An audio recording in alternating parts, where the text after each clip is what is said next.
मोदी सरकार मोदी सरकार साहब तुम आगे बढ़ो हम तुम्हारे साथ।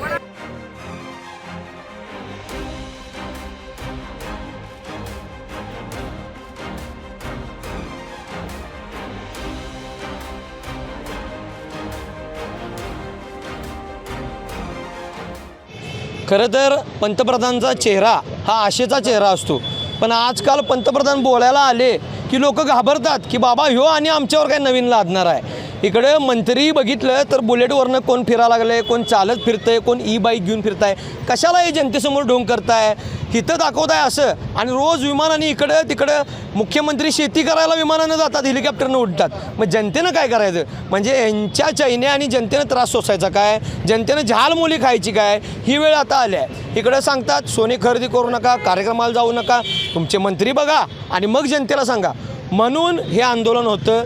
पेट्रोलची दरवाढ, डिझेलची दरवाढ, सोन्याची वाढ, CNGची वाढ ही कुठंतरी अन्यायकारक चालली आणि सर्वसामान्य लोकांना जाचक ठरत आहे।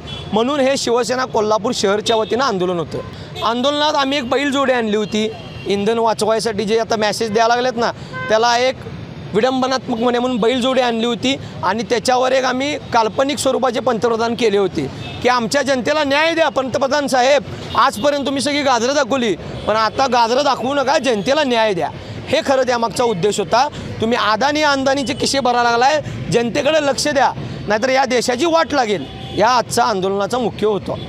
देश आर्थिक संकटात निघालेला आहे, अर्थव्यवस्था धोक्यात आलेली आहे आणि भारताचे पंतप्रधान 10 वर्षानंतर जागे झालेले आहेत। ज्या पद्धतीने त्यांनी कोरोनामध्ये थाळ्या वाजवा म्हणून सांगितलं, त्या पद्धतीनं सांगतात सोने खरेदी करू नका, चांदी खरेदी करू नका, पेट्रोलची काटकसर करा, रुपयाचं अवमूल्यन होते।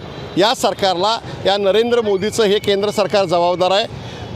निवडणुका होईपर्यंत नरेंद्र मोदी शांत बसले आणि आता 3 रुपयाची पेट्रोल वाढ, 3 रुपयाची गॅसची दरवाढ, CNGची आणि डिझेलची दरवाढ ही जनतेला असहाय्य करणारी आहे।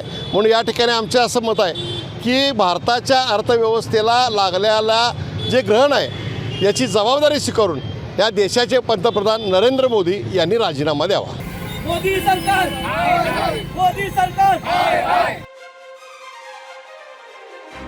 साहब तुम आगे बढ़ो हम तुम्हारे साथ।